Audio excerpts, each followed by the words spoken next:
오늘은 교회와 목회자에게 주신 권세에 대해서 말씀을 나누기를 원합니다. 따라서 해볼까요? 교회와 목회자에게 주신 영적 권세. 그러니까 다시 한번 마태복음 16장 한번 띄워보실래요? 다 같이 함께 18절로 19절 읽어볼까요?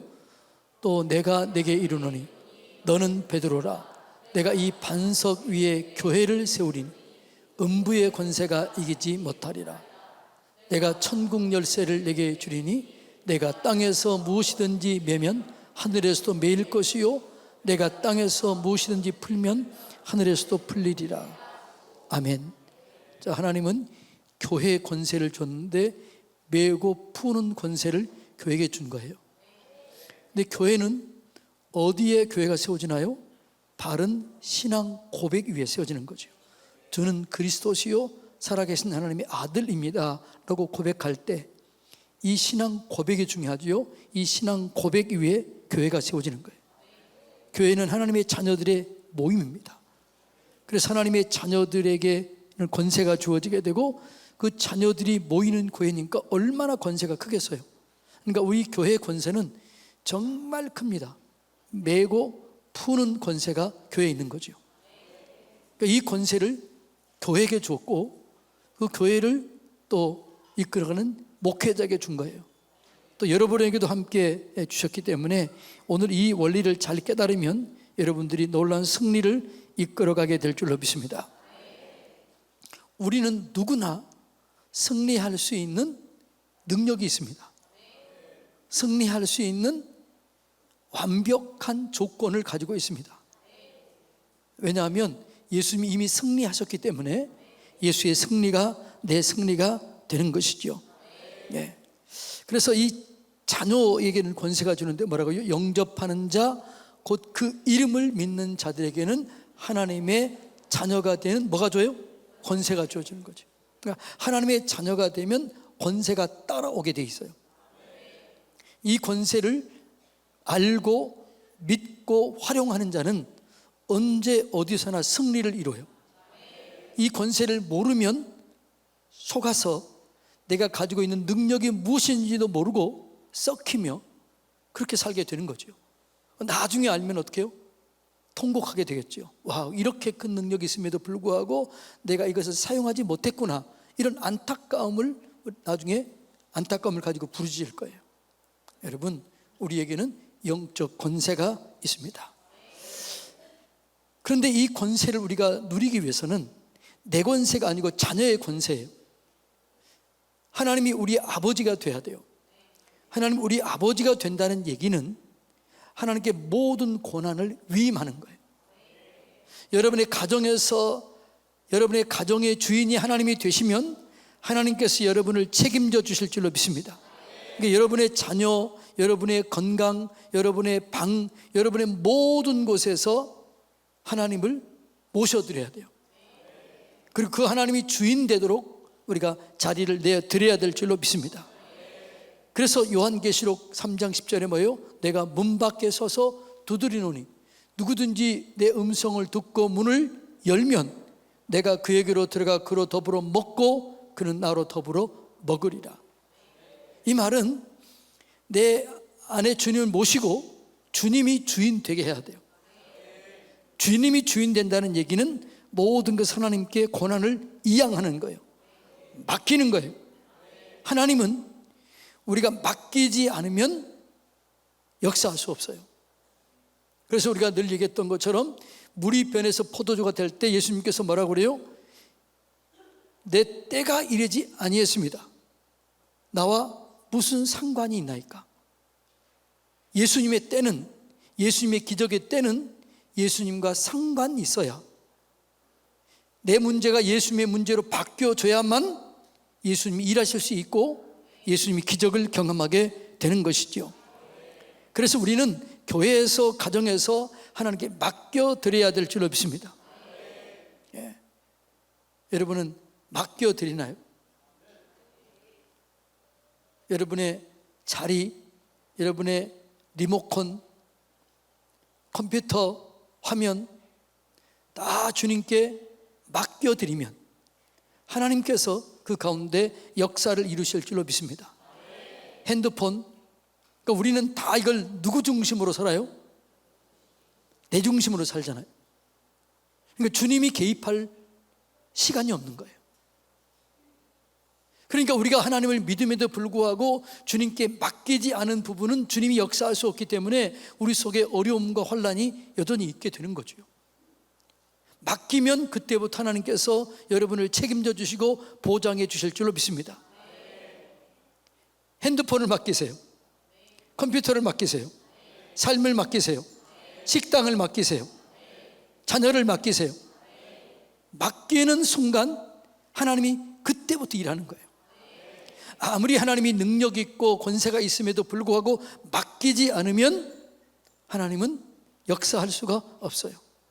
그래서 너희 모든 염려를 주께 맡겨 버리라. 그래야 주님이 일하실 수 있게 되는 것이죠. 그래서 여러분, 우리 교회 같은 경우가 별로 없는데 제가 매일 주일마다 뭘 맡긴다고요? 하나님, 여기서부터 의자, 악기 다 여러분이 앉는 의자 하나씩 하나님 맡기고 기도해요. 축복해요. 예. 여러분은 모르죠. 그러니까 이렇게 하는 데가 많지가 않아요. 그러니까 여러분의, 제가 맡기는 것처럼 여러분의 가정에서 똑같이 그렇게 한다면 여러분의 삶 속에도 놀라운 변화가 있게 될 줄로 믿습니다. 그러니까 여러분, 우리가 이걸 맡기지 못한 부분에는 하나님 역사할 수가 없는 거죠. 그래서 우리는, 근데 우리 장로님 중에 한 분은 꼭 그렇게 기도하시더라고요. 하나님, 악기와 또 어디죠? 방송실과 모든 것을 주님 주관에, 이렇게 기도하신 분이 계시더라고요. 영적 원리를 아는 거죠. 그러니까 모든 부분 하나하나를 맡기면 거기서 하나님이 역사하는 거죠. 문을 열어야 되는 거예요. 사업을 맡기면 하나님이 사업을 책임져 주실 줄로 믿습니다. 건강을 맡기면 건강을 책임져 주실 줄로 믿습니다. 그러니까 주님이 돕고 싶어도 맡기지 않는 부분은 하나님이 인격적인 분이시기 때문에 우리 속에 강제로 들어올 수가 있다 없다? 없다라는 거죠. 그래서 우리 주님은 뭐라고요? 문 밖에서 두드리는 거예요. 내가 여기 있다. 문을 열어다오. 맡겨다오. 그러면 내가 함께 하겠다. 이렇게 얘기를 하는 거죠. 예. 그래서 놀라운 일은 하나님이 전적으로 내 삶을 주관하시도록 맡기면, 그렇게 요청하면 하나님께서 내 삶에 들어오셔서 내 삶을 이끌어 가실 줄로 믿습니다. 그러니까 여러분, 이 사실을 알면 얼마나 자유한지 몰라요. 하나님이 나를 돕는 성령님을 보내주셨다. 성령님이 나의 도움이시다. 그분은 나를 완전히 돕는 분이시다. 이것만 인지하고 그 성령님을 의지하고 성령님과 동행만 해도 여러분의 삶 속에 수많은 변화들이 일어나게 될 줄로 믿습니다. 우리가 능력 있는 게 아니에요. 얼마나 맡기느냐, 그 맡기는 강도에 따라서, 맡기는 것에 따라서 능력이 다르게 나타나는 거예요. 그러니까 누가 능력 있는 이게 아니에요. 누가 더 많이 맡기느냐, 누가 더 하나님을 크게 믿느냐, 온전하게 믿느냐, 이것에 따라서 우리의 삶이 달라지게 되는 거예요. 그래서 믿고 맡기는 게 많을수록 강해지고 능력을 얻게 될 줄로 믿습니다. 그런데 하나님은 능력을 주되 원리대로 주는 거예요. 하나님 이 땅을 축복할 때 뭘 통해서 축복할까요? 교회를 통해서 축복해요.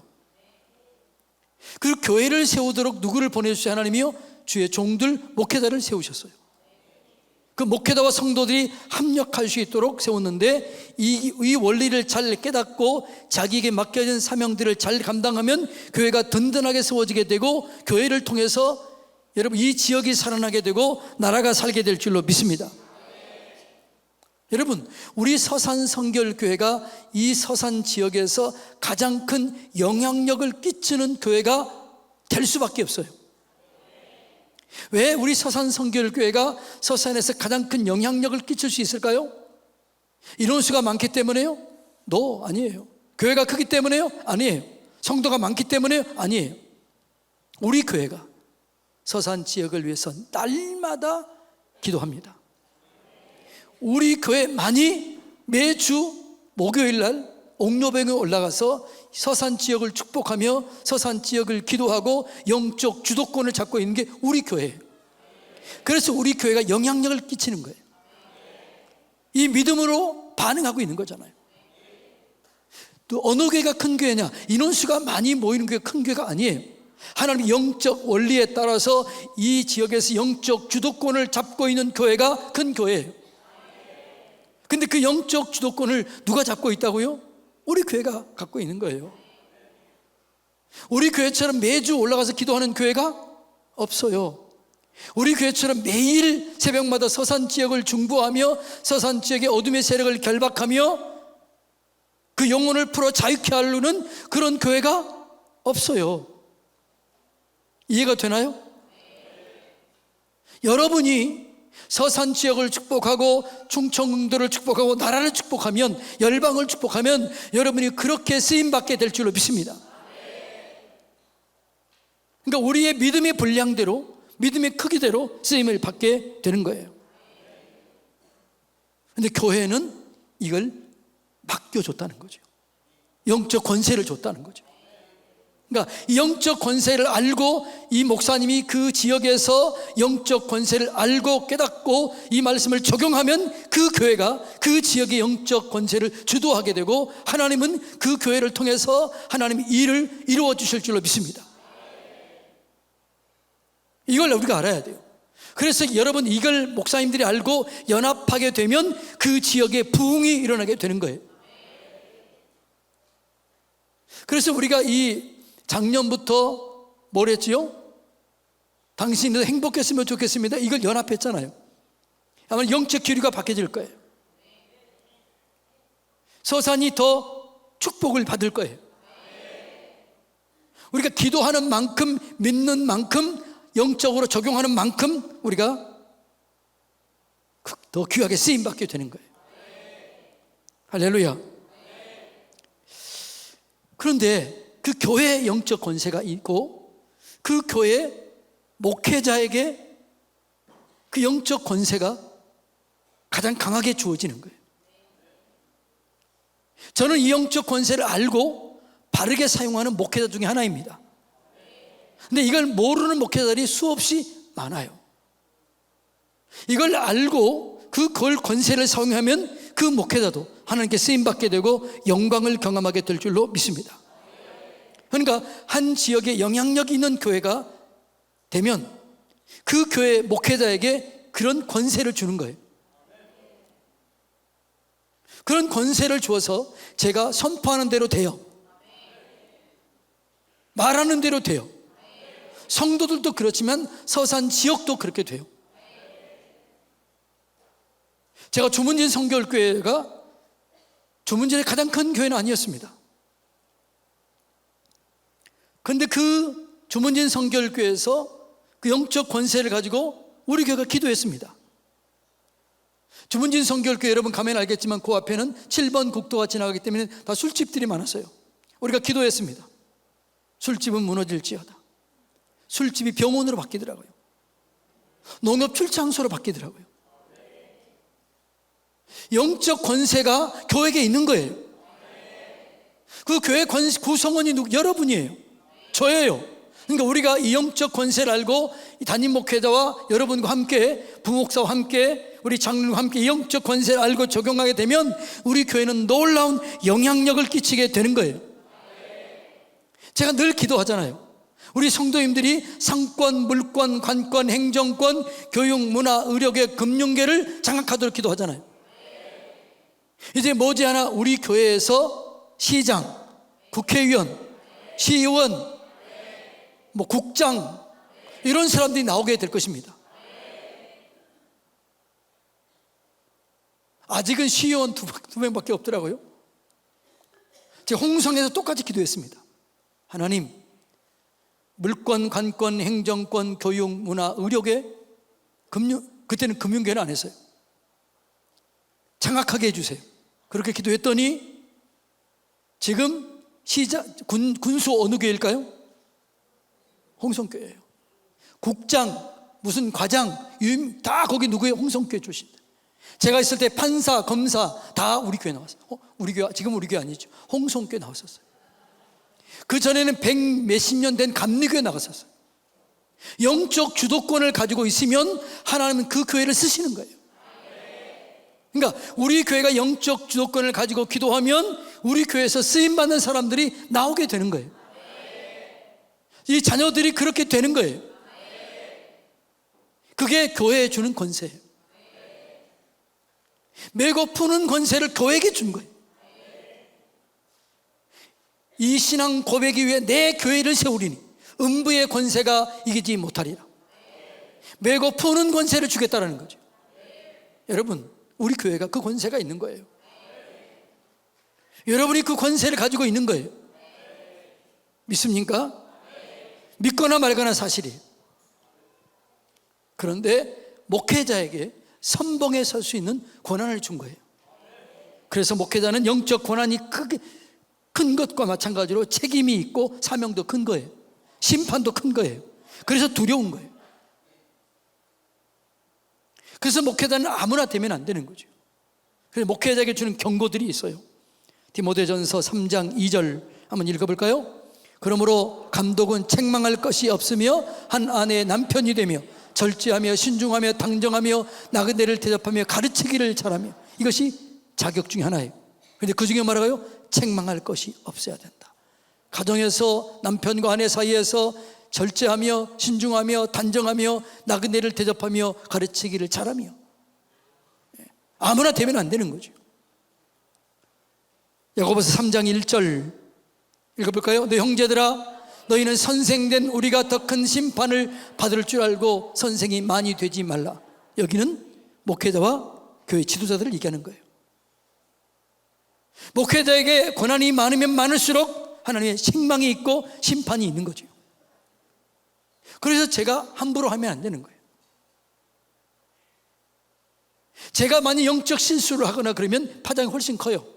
여러분이 실수하면 그건 영향력이 적지만 제가 한번 잘못 판단하고 잘못 실수하면 지대하게 영향력이 큰 거예요. 그래서 뭐라고요? 신중하라, 이렇게 얘기를 하는 거예요. 자, 히브리서 13장 17절 다 같이 읽어볼까요? 너희를 인도하는 자들에게 순종하고 복종하라. 여러분들이 목회자인 저에게 순종하고 복종해야 하는 이유는, 다시 읽어볼까요? 그들은 너희 영혼을 위하여 경성하기를 자신들이 청산할 자인 것 같이 하느니라. 여러분의 신앙의 문제는 누구한테 물어? 하나님이 누구한테 물을까요? 저한테 묻는 거예요. 그래서 저가 가르치는데 그 말씀에 따르지 않았다, 그러면 그건 여러분의 책임이에요. 저는 선포하고 저는 얘기하는 거예요. 근데 복종하지 않고 순종하지 않으면 그 다음부터는 누구 책임이에요? 여러분 책임이에요. 가르치지 않으면 누구 책임이에요? 제 책임이에요. 그런데 제가 말씀을 가르치고 말씀 온전히 가르쳤음에도 불구하고 순종하지 아니하고 따르지 않으면 그때부터는 여러분의 책임이에요. 이걸 이해를 해야 돼요. 이해가 되나요? 그래서 제가 설교를 하더라도 무엇을 하더라도 내 마음대로 내 생각대로 하는 것이 아니라 하나님이 무엇을 원하실까? 우리에게 주는 메시지가 뭘까? 지금 이때에, 이 시즌 때에 주님께서 우리 교회와 성도들에게 원하시는 게 무엇일까? 이걸 알아야 돼요. 어떤 분이 그러더라고요. 목사님, 저는 우리 교회 3년 됐는데 3년 동안 목사님을 통해서 하신 말씀이 내 인생의 여정이 되었습니다. 그래서 매 주일마다 하나님께서 오늘 말씀, 어떤 말씀을 주실까? 그리고 삶을 변화시켰다는 거죠. 그리고 그것에 따라서 자기의 신앙이 업그레이드 됐다고 저한테 얘기하더라고요. 여러분, 그래서 저는 함부로 내 생각을 말하는 것이 아니라 주님께서 우리 교회에 주신 말씀을 얘기하면, 여러분 그 말씀을 순종하고 그 말씀을 따라오면 하나님이 여러분을 책임져 주실 줄로 믿습니다. 그러니까 뭐라고요? 목회자에게 영적 권세가 많은 만큼 고난과 책임이 뒤따르는 거예요. 그래서 여러분이 저를 위해서 기도해 줘야 돼요.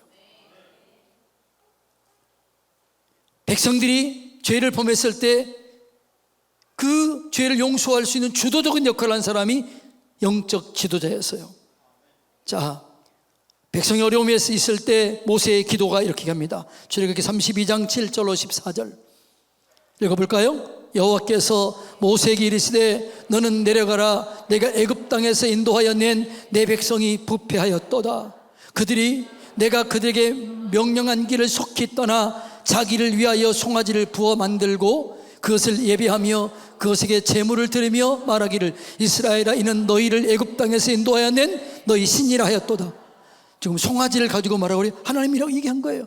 하나님 너무 분노한 거예요. 자, 읽어볼까요? 여호와께서 또 모세에게 이르시되 내가 이 백성을 보니 목이 뻣뻣한 백성이로다. 그런즉 내가 하는 대로 두라. 내가 그들에게 진노하여 그들을 진멸하고 너를 큰 나라가 되게 하리라. 모세가 그 하나님 여호와께 구하여 이르되 여호와여 어찌하여 그 큰 권능과 강한 손으로 애굽 땅에서 인도하여 내신 주의 백성에게 진노하시나이까? 어찌하여 애굽 사람들이 이르기를 여호와가 자기 백성을 산에서 죽이고 지면에서 진멸하려는 악한 의도로 인도하여 내었다고 말하게 하시려 하나이까? 주의 명렬한 노를 그치시고 뜻을 돌이켜사 주의 백성에게 이 화를 내리지 마옵소서. 주의 종 아브라함과 이삭과 이스라엘을 기억하소서. 주께서 그들을 위하여 주를 가리켜 맹세하여 이르기를 내가 너희의 자손을 하늘의 별처럼 많게 하고 내가 하늘 허락한 온 땅을 너희의 자손에게 주어 영원한 기업이 되게 하리라 하셨나이다. 여호와께서 뜻을 돌이키사 말씀하신 화를 그 백성에게 내리지 아니하니라. 이 백성을 멸절하기로 작정했어요. 모세가 시내산에서 말씀을 받으러 올라갔을 때 내려옴이 더뎠어요. 40일 동안 내려오지 않자 죽은 줄 알았어요. 제가 시내산에 이번에 가봤는데 진짜로 일주일도 못 견딜 곳이에요. 사람들이 죽었을 거 여기는 게 당연한 거예요. 그 신을 만들었어요. 기다리지 못한 거죠. 하나님께서 분노합니다. 이 백성을 내가 진멸하리라.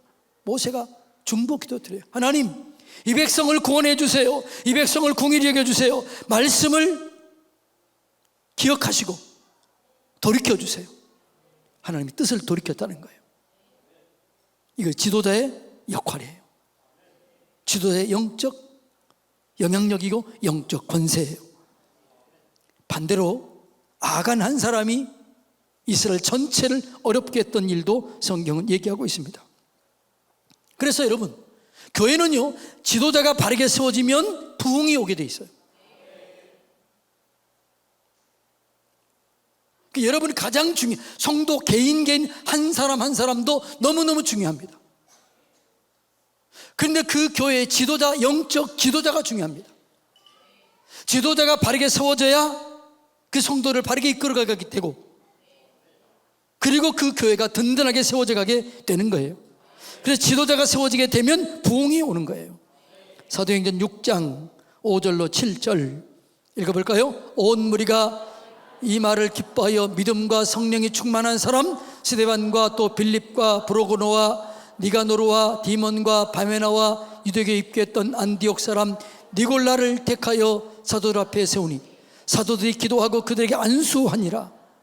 하나님의 말씀이 점점 왕성하여 예루살렘에 있는 제자의 수가 더 심히 많아지고 허다한 제사장의 무리도 이 도에 복종하니라. 아멘. 부흥이에요, 부흥. 이 일곱 지사는 오늘날 말하면 목사들을 얘기할 수 있어요. 장로님들을 얘기할 수 있어요. 그러니까 좋은 목회자, 좋은 장로님들이 세워지게 되면 교회는 부흥하게 돼 있어요.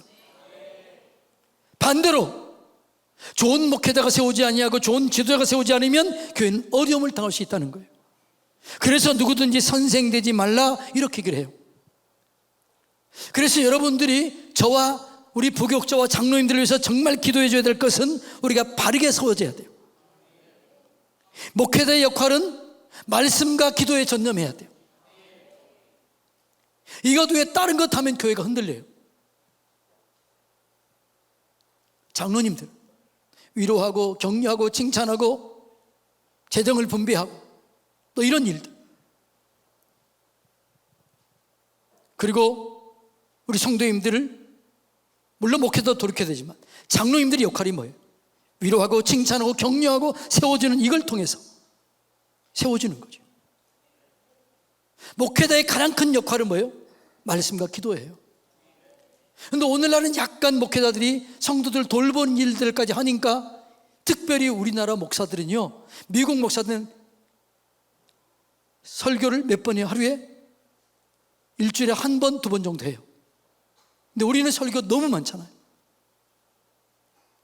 그래요, 안 그래요? 이것만 해도 부족한데 더 해야 되잖아요. 또 우리 교회 같은 경우는 교회가 크기 때문에 제가 하는 게 서산교회가 하는 거잖아요. 서산교회가 영향력이 있기 때문에 뭐 총회 일, 지방회 일 하잖아요. 그러니까 이걸 여러분들이 저를 위해서 기도하지 않으면 감당을 못 하는 거예요. 이번에 우리 전임 목사님 이기용 목사님이 부총회장이 되셨어요. 내년에 총회장이 될 겁니다.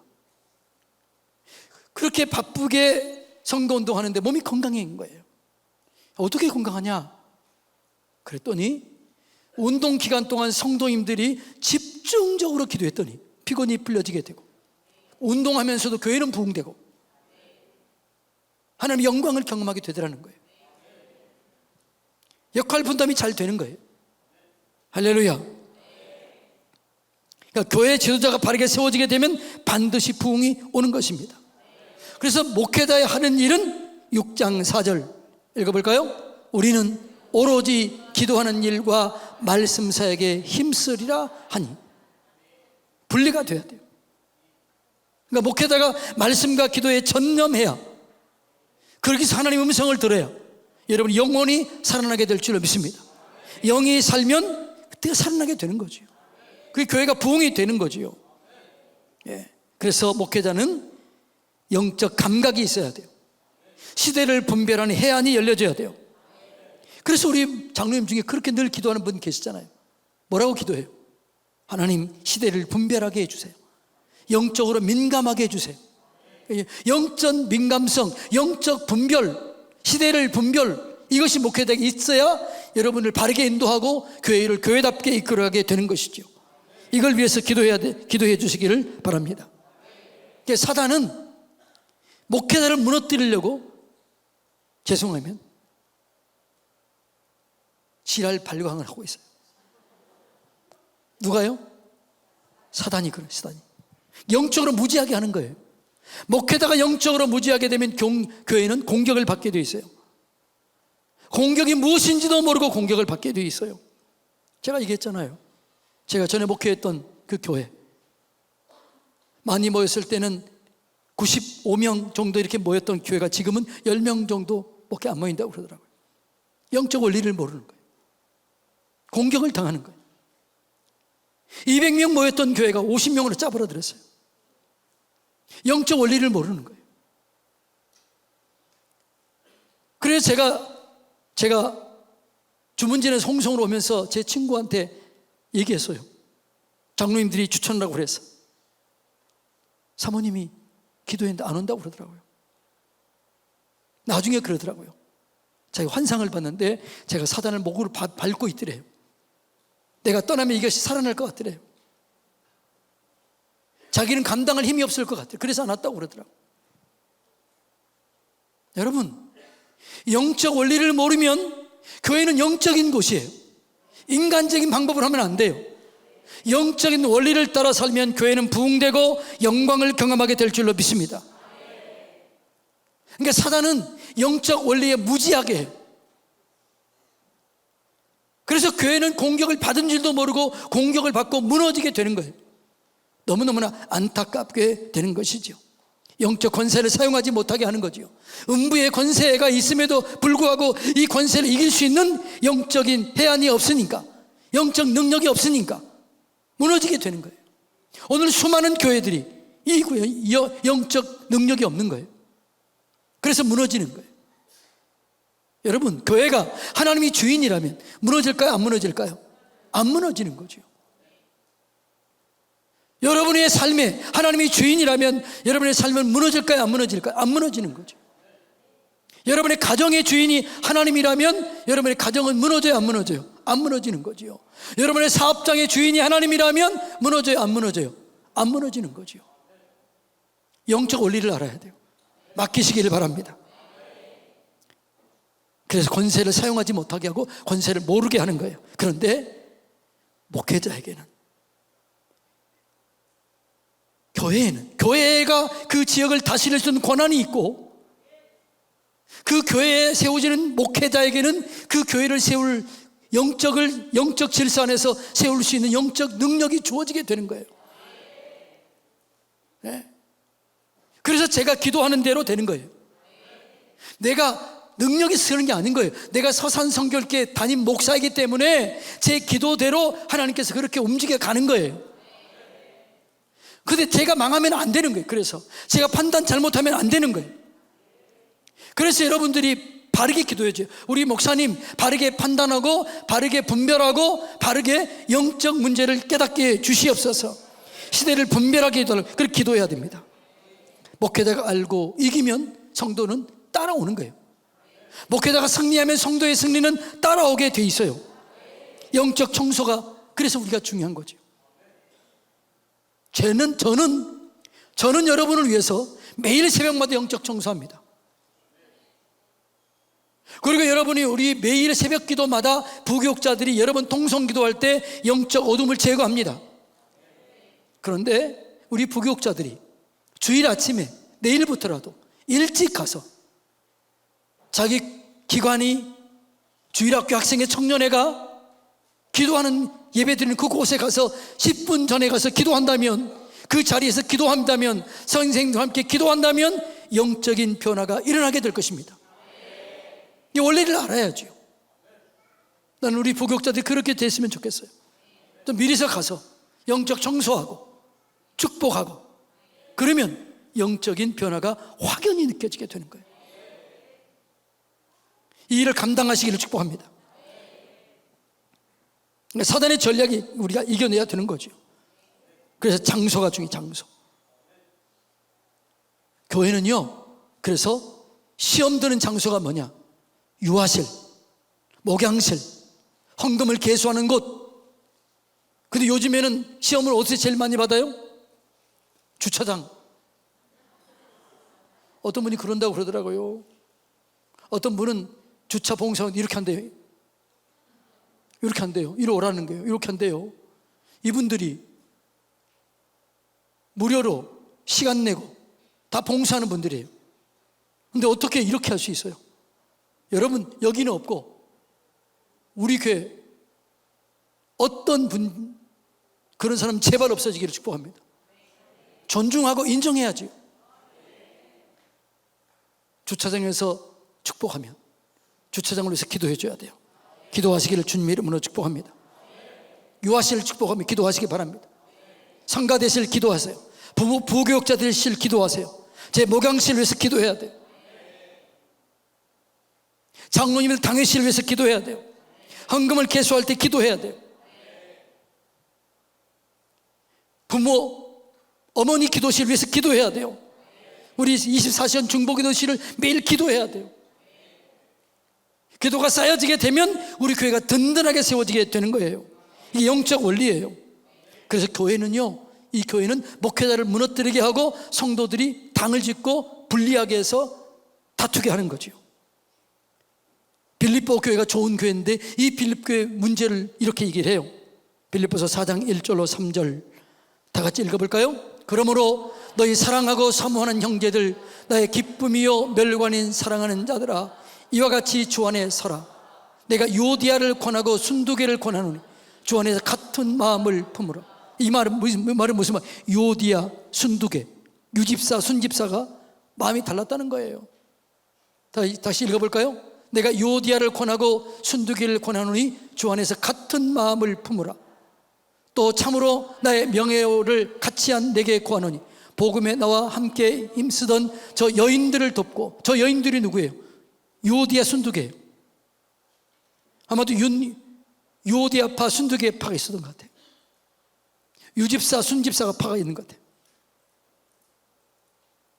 여인들을 돕고 또 글레멘드와 그 외에 나의 동역자들을 도우라.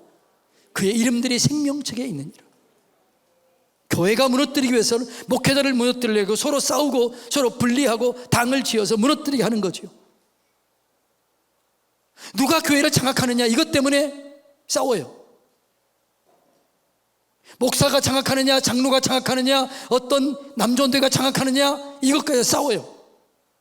교회는 누구도 장악해서는 안 돼요. 목사가 장악해서 안 되고, 장로가 장악해서도 안 되고, 어떤 집사, 어떤 사람들이 장악해서도 안 돼요.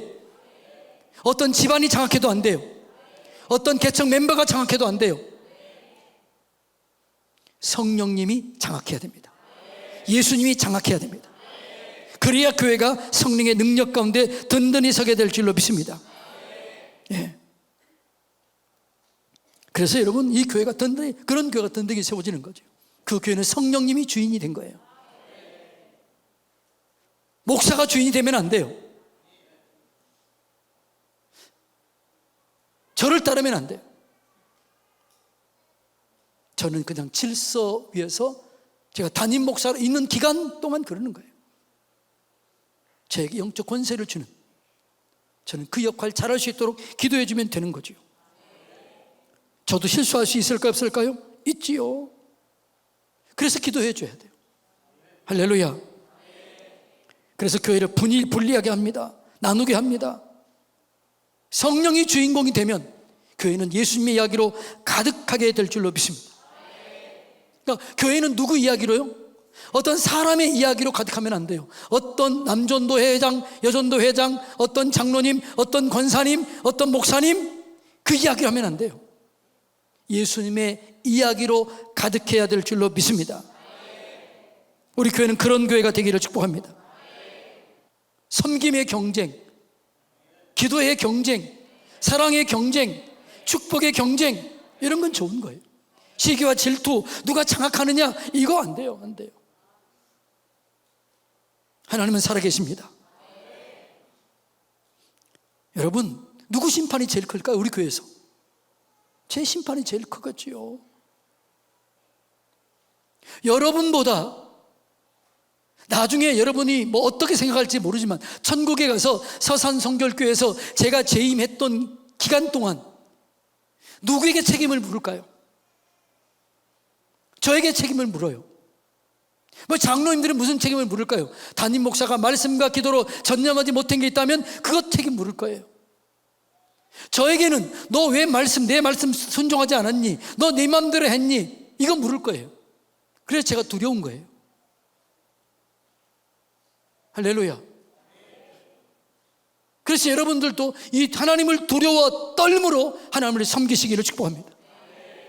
그게 없으면 교회가 세속화되는 거예요. 그때부터 무너지기 시작하는 거죠.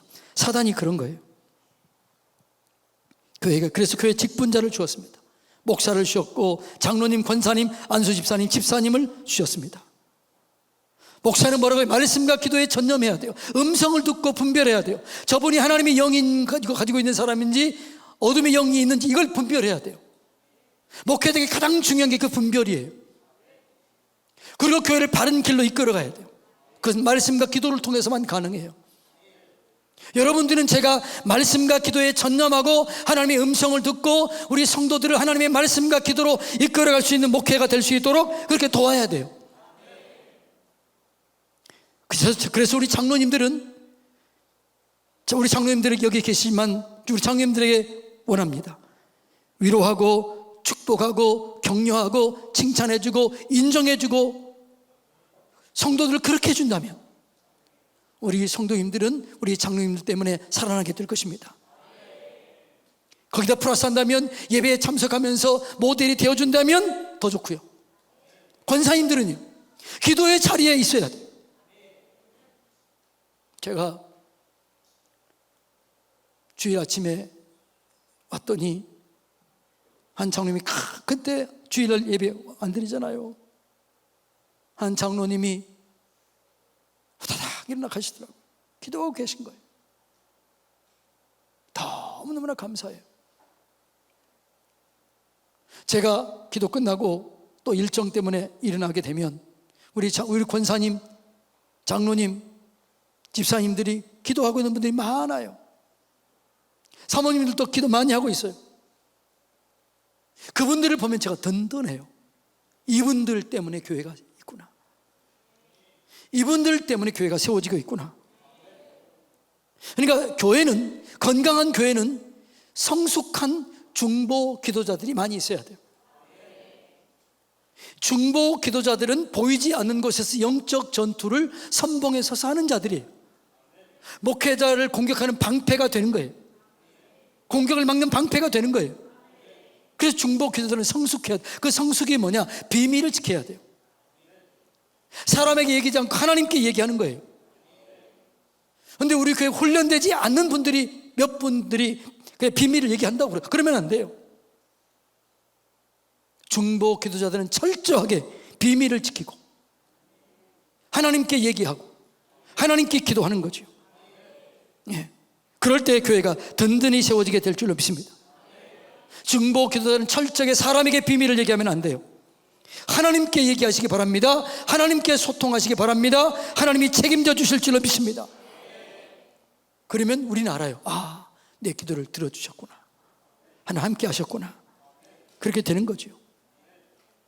우리 중보 기도자들은 빠르고 속히 하나님의 일을 이루게 하는 거예요. 우리가 사단에게 속지만 않아도, 사단에게 방해받지만 않아도 한 달 걸렸던 게 하루 만에 끝날 수 있습니다. 1년 된 게 한 달로 끝날 수 있습니다. 자, 다니엘에서 10장 2절로 3절 읽어볼까요? 그때 나 다니엘이 세 일해 동안 슬퍼하며, 세 일해가 몇 일이에요? 21일 동안이에요. 세 일해가 차기까지 좋은 떡을 먹지 아니하며 고기와 포도주를 입에 대지 아니하고 또 기름을 바르지 아니했다. 이 말은 무슨 말이에요? 금식했는데 절식했다. 절식. 절식이 뭔지 알죠? 네. 좋은 떡 먹지 아니하고 고기와 포도주를 입에 대지 아니하고 그냥 삶을 유지할 정도로 먹었다는 거예요. 그런데 20일 동안, 1일 동안 기도했는데 기도 응답은 21일 만에 받아요. 그 이유가 뭐냐? 10절로 14절 읽어볼까요? 한 손이 있어 나를 어루만지기로 내가 떨었더니 그가 내 무릎과 손바닥이 땅에 닿게 일으키고 내게 이르되 큰 은총을 받은 사람 다니엘아, 내가 내게 이르는 말을 깨닫고 일어서리라. 내가 내게 보내심을 받았느니라 하더라. 그가 내게 이 말을 한 후에 내가 떨며 일어서니 그가 내게 이르되 다니엘아 두려워하지 말라. 내가 깨달으려 하여 내 하나님 앞에 스스로 겸비하게 하기로 결심하던 첫날부터 내 말이 응답받았다. 뭐라고요? 첫날 응답받았는데 방해를 받아요. 내가 내 말로 말미암아 왔느니라. 그런데 바사 왕국의 군주가 20일 동안 나를 막았으므로 내가 거기 바사 왕국의 왕들과 함께 머물러 있었다. 가장 높은 군주 중 하나인 미가엘이 와서 나를 도와줬다.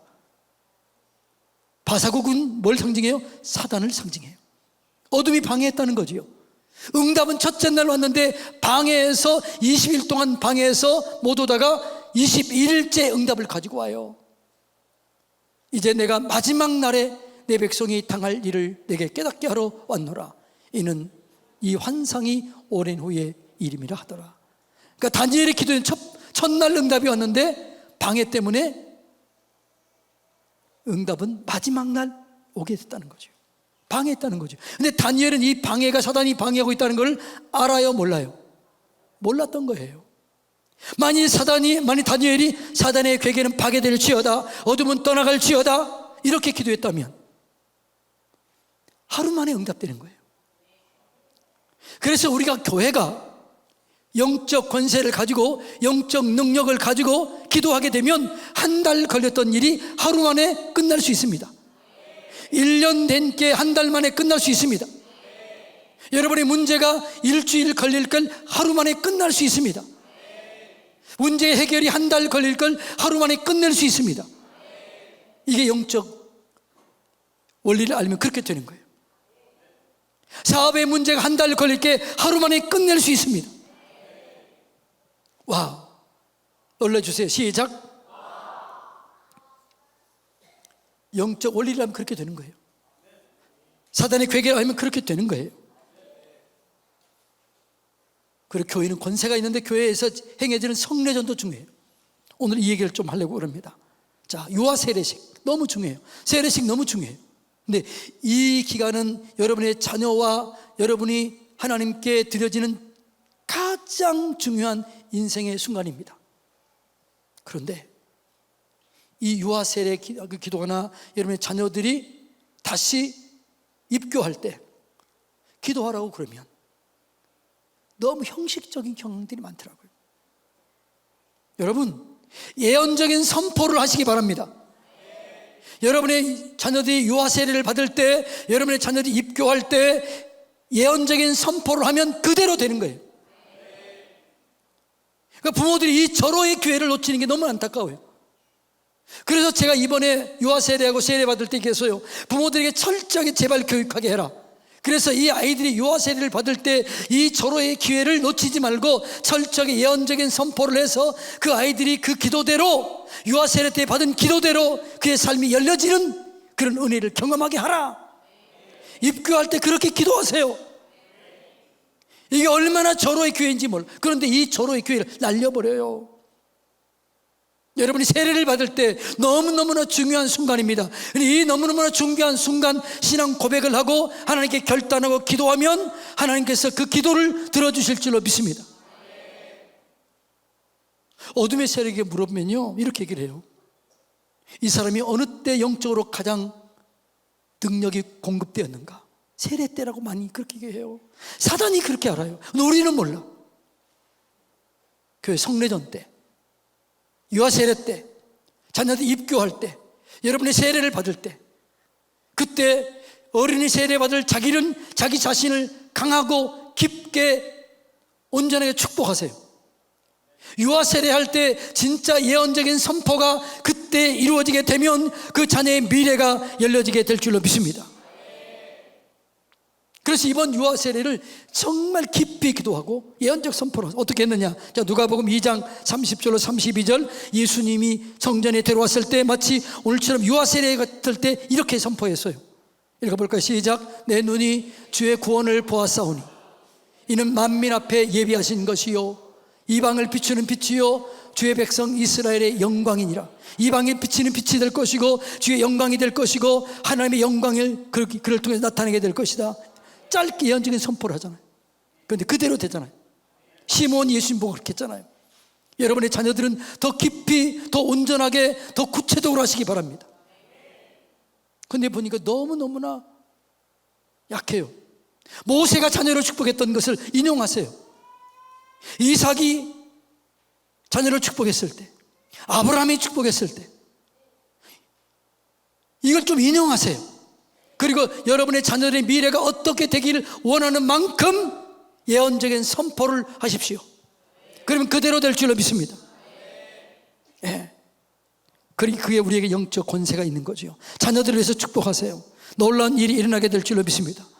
여러분이 자녀들을 위해 선포하고 자녀들을 위해서 기도하면 사단의 괴계가 파괴될 것입니다. 예. 그리고 교회에게 주어진 권세가 있어요. 그 권세를 잘 활용하세요. 교회는 불미스러운 일을, 성도들이 불미스러운 일을 방지할 수 있습니다.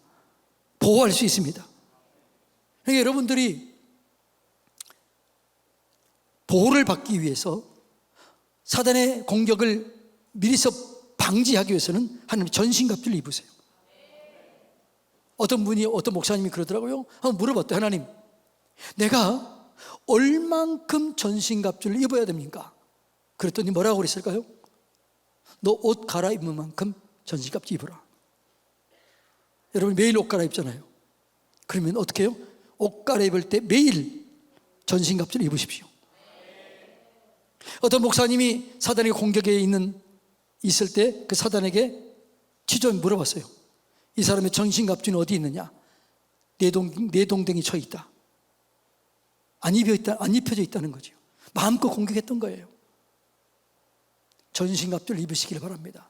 구원의 투구, 의의 흉배, 진리 허리띠, 말씀의 검, 믿음의 방패, 평강을 예비한 복음의 신발 신으세요. 할렐루야. 그리고 중보기도가 중요해요. 마태복음 18장 19절 20절 다 같이 읽어볼까요? 진실로 다시 너에게 이르노니 너희 중에 두 사람이 땅에서 합심하여 무엇이든지 구하면 하늘에 계신 내 아버지께서 그들을 위하여 이루게 하시리라. 두세 사람이 내 이름으로 모인 곳에는 나도 그들 중에 있느니라. 아멘. 가정예배, 셀 기도, 그게 너무 중요해요. 오늘 우리가 그게 기도할 텐데, 이 교회의 권세를 사용하면 여러분을 묶고 있는 모든 어둠이 떠나가게 될 줄로 믿습니다. 잡고 있는 사단의 괴계가 파괴될 것입니다. 사단이 심각한 타격을 입게 될 줄로 믿습니다. 너무너무나 중요한 거예요. 그러니까 우리 교회는 이 지역의 영적 수문장이 되는 거예요. 우리 교회가 깨어있으면 이 지역이 복을 받는 거예요. 할렐루야. 그러니까 우리 교회가 너무너무나 중요한 거예요. 이걸 알고 사용하면 우리가 그대로 우리가 경험해요. 능력을 경험해요. 축복을 경험해요. 은혜를 경험해요. 교회는 영적 책임이 있습니다. 크냐 작으냐가 아니에요. 많이 모이냐 작으냐가 아니에요. 여러분, 7교회, 초대교회 7교회를 보면은 그 교회가 뭐 200명, 300명 모였을까요? 또 아니에요. 많이 모여야 200명, 300명이에요. 어떤 교회는 50명. 그런데 그 교회가 그 지역을 대표한 거예요. 에베소 교회, 서머나 교회, 버가모 교회, 서머나 교회, 버가모 교회, 두아디라 교회, 사대 교회, 벨라데비아 교회, 라오디게아 교회. 그 지역의 작은 교회였어요. 그런데 그 지역에 있는 작은 교회가 그 지역의 영적 권세를 가지고 있었다는 거예요. 우리 서산 성결교회는 큰 교회가 그 당시 아니었습니다. 작은 교회였습니다. 그런데 그 교회가 그 지역의 영적 권세를 가지고 있었다라는 거예요. 할렐루야. 여러분의 가정은 그 지역의 교회예요. 여러분의 가정이 그 지역의 영적 권세를 가지고 있어요. 여러분의 아파트의 영적 권세는 누가 있어요? 누구에게 있어요?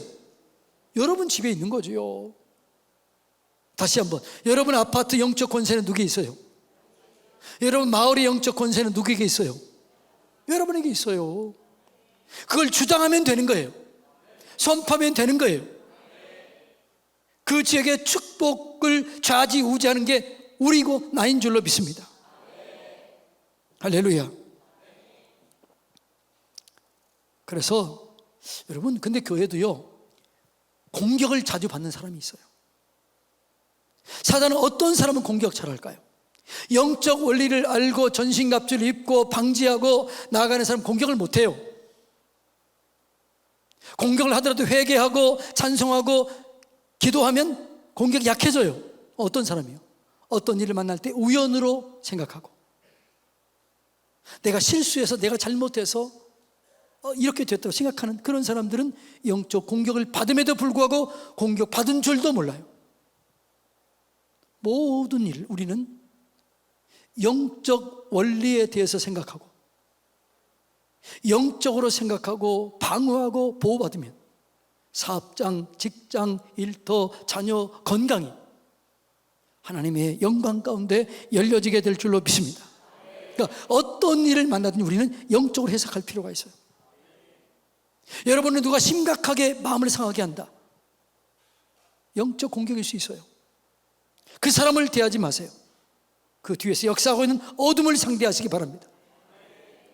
여러분 힘들게 한다, 그 사람에게 절대 원수 맺지 마시기 바랍니다. 그러면 여러분이 묶여져요. 여러분이 안 돼요. 그 사람을 축복하세요. 뒤에 있는 어둠을 묶어버리세요. 그러면 하나님께서 책임져 주실 줄로 믿습니다. 그런데 어떤 사람은요, 사람이 묶여있는 경우가 많아요. 한번 풀지 못하면 끝까지 미워하고 끝까지 용서하지 못하고, 그러면 누가 묶여져요? 내가 묶여지는 거죠. 복이 안 오는 거죠. 그런데 그 사람을 축복하고 그 뒤에서 역사하고 있는 어둠을 결박하면 그 축복이 내게 오게 될 줄로 믿습니다. 영적 원리를 경험하는 거예요. 자, 교회를 쓰임받는 교회로 세우기 위한 방법, 그러니까 우리 교회가 쓰임받기 위해서는 영적 원리를 알고 서산 지역을 축복하고 우리가 이 지역을 위해서 기도하면 우리 교회가 더 큰 영향력을 끼치게 되고 우리 교회가 복을 받게 될 줄로 믿습니다. 그러니까 우리 교회는 우리 교회 위치한 이 지역뿐만 아니라 서산 전체를 커버할 수 있어요. 우리 교회 성도들이 전체에 있잖아요. 그럼 내가 가끔가다 부교육자한테 물어봐요. 이 아파트에 우리 성도들 계시냐? 이 지역에 성도님들 계시냐? 물어봐요. 근데 왜 물어본지 우리 부교육자들 모를 거예요. 그 지역의 영적 권세를 가지고 있는 거예요. 여러분들이 사용하면 되는 거예요. 여러분 마을에 사용하면 마을의 지도자가 되는 거예요. 영적 지도자가 되는 거예요. 저는요, 강원도 도암교에 있을 때 제가 우리 교회 성도들에게 당신은 부산시장, 영적으로요, 서울시장, 충남도지사 이렇게 임명해줬어요. 제가 그렇게 임명해줬다고요. 그리고 당신들이 다스리라. 교회가 부흥됐을까 안 됐을까요? 충만했을까 안 했을까요? 충만했지요.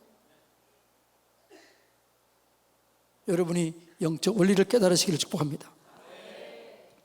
교회가 과거에 잘못된 것이 재현돼요. 근데 우리 교회에서요, 어둠이 뭔가 어떤 사건이 있었다 그러면 이 사건을 풀어버리지 않고 이 사건 속에 역사했던 어둠을 제거하지 않으면, 틈만 있으면 그 일은 반복돼요. 그래서 이 사단의 권한을 약화시켜야 돼요. 회개해야 돼요. 정리해야 돼요. 그러면 다시는 그 역사가 일어나지 않는 거예요. 그런데 교회가 이걸 정리하지 못하면 그 일은 반복돼요. 목회자가 반복되거나 목회자가 힘이 없거나 영적으로 기도를 안 하거나 그러면 그 어둠이 다시 일어나요. 다시 문제가 생겨요. 그래서 과거에 문제가 있으면 그걸 회개하고 끊어버려야 될 줄로 믿습니다. 사단의 지인을 파괴해야 될 줄로 믿습니다. 그래서 제가 아직 우리 교회 역사를 제가 점검 안 해봤어요. 우리 교회 90년 역사 그런 일이 있었겠지요. 그걸 제거하면 다시는 그런 일이 없어지게 되는 거죠. 그런 일을 제거하자면 또 다른 그런 일이 있게 되는 거죠. 다른 사람을 통해서 그런 일이 반복될 수 있는 거죠. 그래서 제거해야 될 줄로 믿습니다. 제가 주문진 교회에 있었고 그래서 싸워서 은샘교회로 분리됐어요. 주문진 교회는 나이 든 사람만 남았고 은샘교회는 젊은 사람만 갔어요. 분리되기 전에 이 교회가 200명 넘었어요. 그런데 분리되고 난 후에 제가 12년 만에 갔는데 우리 교회는 100명 정도 성도들, 저 교회는 70명에 된 성도들, 교회가 줄어든 거예요.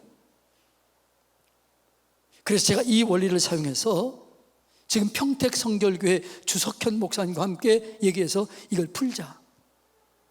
화해를, 부흥회를 했어요. 용서했어요. 축복했어요. 화해가 이루어졌어요. 교회는 3년 만에, 교회가 12년 동안 한 번도 부흥했던 안 됐던 교회가 3년 만에 100명이 200명으로 됐고, 그 교회는 70명에서 140명으로 됐고, 그리고 저는 거기서 사명을 끝냈다고 하더니 한 집사님이 그러시더라고요. 저를 위해서 보냈던 집사님이 계셨어요. 목사님, 하나님이 목사님 위해서 기도하라고 보냈다는 거예요. 그리고 그분이 그러는 거예요. 목사님, 이제는 목사님이 교회를 떠나시나 봐요. 무슨 소리요? 그랬더니 제가 환상을 봤는데 교회 지붕이 지어졌습니다. 목사님의 사명은 거기까지인 것 같아요. 그리고 그분이 서울로, 남편이 공무원인데 정근을 가시더라고. 그리고 6개월 만에 제가 홍성교회로 온 거예요. 여러분, 영적 원리를 알면 쉽게 이겨내게 되는 거죠. 교회가 그 문제를 풀지 않으면, 과거의 문제가 매여 있으면 부흥이 안 되는 거예요. 조금만 약해지면, 교회가 기도가 약해지면 그런 일이 또 반복돼요. 불행히 또 그 사람도 고난을 당하게 되고 어려움을 당하게 되고 교회도 어려움을 당하게 되는 거예요. 그런 일이 없도록 여러분들이 혹시라도 그 어떤 우리 교회가 뭔가 있었다면 그걸 끊어버리시기를 축복합니다. 예, 그럴 때 교회 안에 영적 청소가 이루어지게 되면 교회가 회복될 줄로 믿습니다. 그래서 여러분들 아까 얘기했던 것처럼 교회는요, 장소 중요해요. 매일 기도하시기 바랍니다. 기물, 성가대실, 헌금 개수하는 곳, 주차장, 예배 공간, 목양실, 당회원실, 기도실, 유아실, 부교육자실, 모든 곳, 커피, 카페. 또 저기 대카 선생님들은 어떻게 해요? 일찍 가서 방마다 축복하세요. 아이들이 변화될 것입니다. 교회가 쓰임받기 위해서는 간단해요. 영적 원리를 알고 대처하면 교회가 귀하게 쓰임받게 될 줄로 믿습니다. 교회는 권세가 있습니다. 목회자에게는 권세를 위임했습니다. 그래서 우리가 두렵고 떨림으로 하나님을 섬겨야 될 줄로 믿습니다. 이 시간 다 같이 함께 기도할 때 하나님, 우리 교회가 서산 지역에 충청남도에 대한민국에 영향력을 끼치는 교회 되게 하여 주시옵소서. 우리 교회가 열방을 위해서 기도하면 열방에 영향력 끼치는 교회가 되는 거예요. 네. 지난번에 우리 교회에 왔던 어떤 목사님, 미국 목사님이 그러시더라고요. 제가 이번에 총회 갔더니 제가 얘기했더니 깜짝 놀라더라고요. 그러면서 우리 교회 얘기했었대요. 거기 미국에서 온 목사님들과 장로님들이 우리 교회 얘기했다는 거예요. 뭘 얘기했냐? 우리 교회 좋은 점 얘기했다는 거예요. 그래서 그분들이 깜짝 놀라면서 저를 손잡고 기뻐하더라고요. 이곳까지 영향력을 끼치는 거죠. 여러분, 자, 하나님, 우리 교회가 영적 원리에 따라서 목회자, 장로님, 권사님, 집사님들이 자기 사명 잘 감당할 수 있도록 도와주시옵소서. 교회 역사에 있던 모든 어둠의 진들이 파쇄되게 해주시옵소서. 하나님, 과거에 혹시라도 있었던 우리 교회 어둠의 사건들이 있다면 하나님 그 배후 역사에 있던 사단의 진이 파괴되게 하여 주시옵소서. 우리 교회가 축복의 통로가 되게 해주시옵소서. 이 서산 지역의 축복의 통로가 되게 하시고 복의 근원이 되게 하여 주시옵소서. 서산 지역의 어둠을 몰아내는 하나님 빛의 사명을 감당하게 하여 주시옵소서. 성령의 능력과 권세를 경험하게 하여 주시옵소서. 우리의 가정이 모든 것을 주님께 위탁하게 해주셔서 우리의 가정의 주님이 주인이 되셔서 하나님의 영광을 경험하게 하여 주시옵소서. 우리 주여 세 번 부른 다음에 간절히 기도합니다. 주여, 주여, 주여.